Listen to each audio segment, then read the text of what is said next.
work done in pumping fluids out of tanks of different shapes and size. Now, when a fluid is pumped out of a tank, say through a pipe at the top of the tank, each layer of fluid is lifted through different distances. Now, here the weight of each layer of the fluid might remain the same, but their displacement, each layer undergoes a different displacement. Now, let's consider a tank like this. Well, a cylindrical tank this time. This shows a fluid of density. It's very important that we know the density of the fluid. And very often we represent density using the Greek letter rho. So let's represent the density by the Greek letter rho, and the unit of density is kilogram per meter cube. And this liquid or fluid is contained inside a cylindrical tank of radius r. The radius of the tank is r and the height is h. Now here I have the fluid in there. That's the bottom, that's the of radius r, and the height of the tank is h. Now a layer at the bottom of the tank will have to be, if you take a layer of fluid at the bottom of the tank, it has to be lifted all the way through h so that it can be pumped out. Is that right? Yes. Now, we're going to take the origin at the bottom. Now, that means if you have a layer at the bottom, it has to be lifted all the way through a height h. And if you have a layer somewhere here, it will be lifted only through that height. Now, that means you can have a layer anywhere from y equal to 0 to y equal to 3. Is that right? Now, if the layer is somewhere here, what is the distance of that layer from the origin? The distance, the vertical distance from the origin is actually y. So each layer of the fluid is at a distance y from the bottom. If a layer is over here, that distance is y. Alright. So this is y equal to 0. If the height of the fluid in the tank is 3 meters, the value of y can change from y equal to 0 to y equal to 3. So if y equal to 3 is the maximum height of the layer here, that means the layer of fluid can be anywhere between y equal to 0 and y equal to 3. So if the distance of that layer from the origin is y, that y can change from y equal to 0 to y equal to 3. That concept is very important. I want you to understand that. Alright, now here is a layer of fluid. Now what is the distance of this layer from the x-axis or from the origin? It is y. And the thickness of that layer is dy. Well, so we take a layer of fluid of thickness dy at a distance y from the bottom. And because the tank is cylindrical, the layer will be a disc. Is that right? Well, I hope that is understood. Now, if this is the tank, here is y equal to 0 and say that is y equal to 3. The layer you take can be anywhere here at a distance y from the origin, and the thickness of that layer is dy. Now, that layer will be something like this. It will be a disc. Is that right? Yes. What is the volume of this disc? Now, the volume of the disc is the face area multiplied by the thickness, which is pi r squared times dy. That will be the volume of that disc. So the volume of the disk is dV equal to pi r squared dy, where r is the radius of the disk, dy is the thickness. Now, since the fluid has a density rho, what is the mass of the disk? I hope you understand the concept of mass, volume, and density. If you are not familiar with it, let me show you. What is the definition of density of an object? Let me write it down for you. Density of an object is mass per unit volume. So we write density equal to mass divided by volume. Therefore, mass equal to density multiplied by volume. That's right. Now, that's very important. We want to find the mass of this disk, this layer of liquid.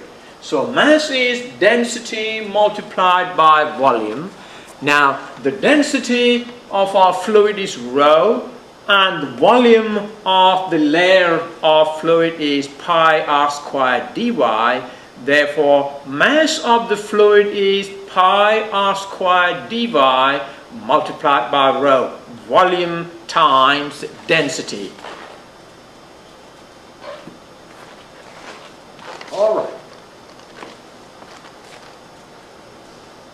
Now tell me, if you know the mass of an object, what is the weight of that object?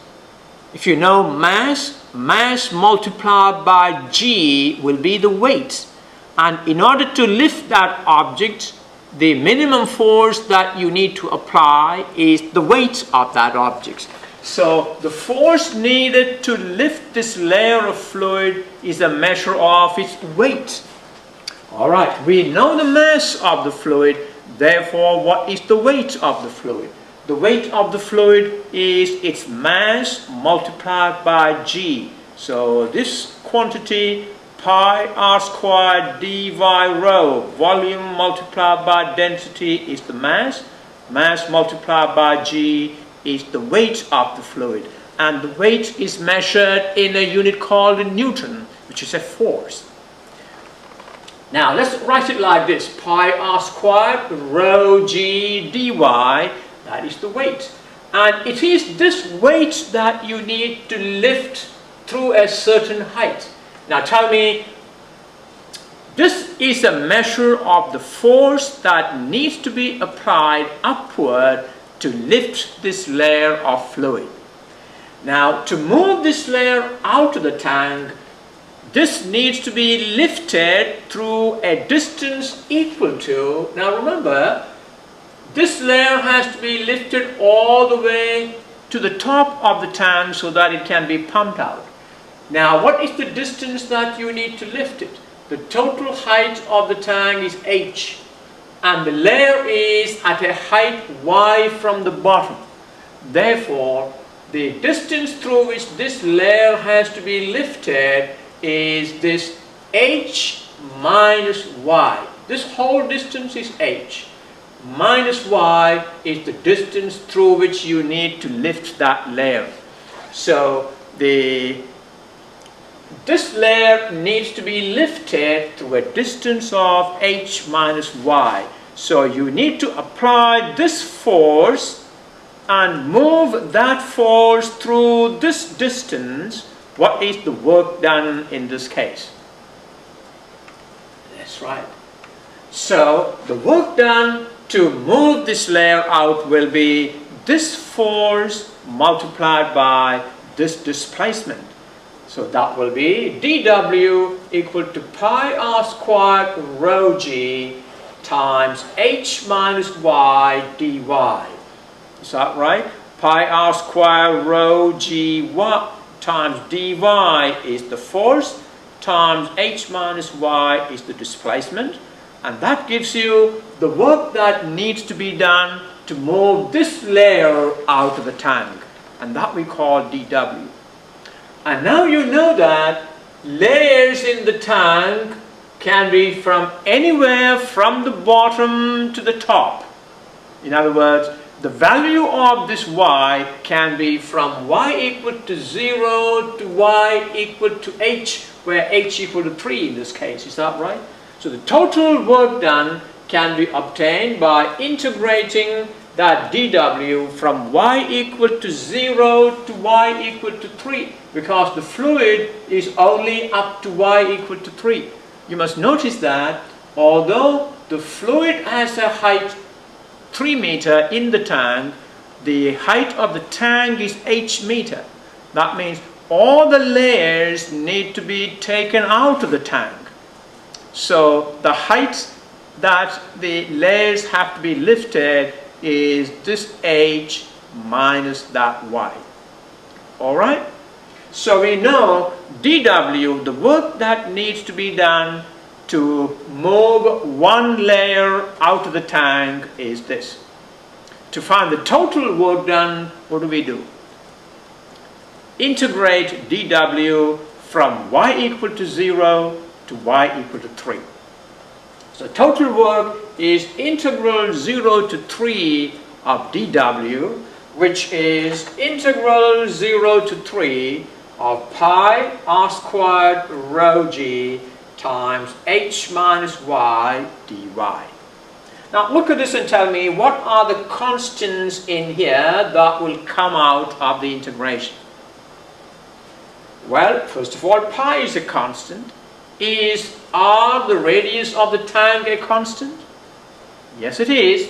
Rho g, in fact all these quantities, pi r squared rho g, are all constants, and that will all come out. So no matter where the disk is taken, the radius r is a constant. So we will take all these constant values outside. Pi r squared rho g, integral 0 to 3 h minus y dy. Alright, let's integrate it. What is integral of h dy? Remember, h is a constant. H is a number. So integral h dy is hy. Is that right? Yes. Integral h dy is hy minus integral y dy is y squared over 2. And y changes from 0 to 3. And so what we now need to do is, in this quantity, replace y by 0 and minus, replace y by the upper limit, y by 3, minus, replace y by 0. But the lower limit will not give you anything, because that will reduce that quantity to be 0. And that will be pi r squared rho g, replace your y by 3, h times 3 minus 3 squared over 2, and that will be, we take 2 as the common denominator and pull it out. That gives me pi r squared rho g over 2. When 2 is the common denominator, that 2 will multiply there. That will give me 2 times 3, 6h minus 9. 6h minus 9 divided by 2, that 2 comes out. So it becomes pi r squared rho g over 2 times 6h minus 9.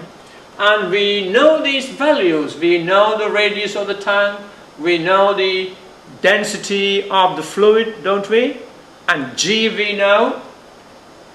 Or if you are not given these values, we can leave them like this. But if you know the radius, if you know the density, if you know the value of g, and if you know the height of the tank, then you can use those values to find the work done in a case like this. Alright, we will do this problem by taking a specific example where these things are known. Alright, there you are.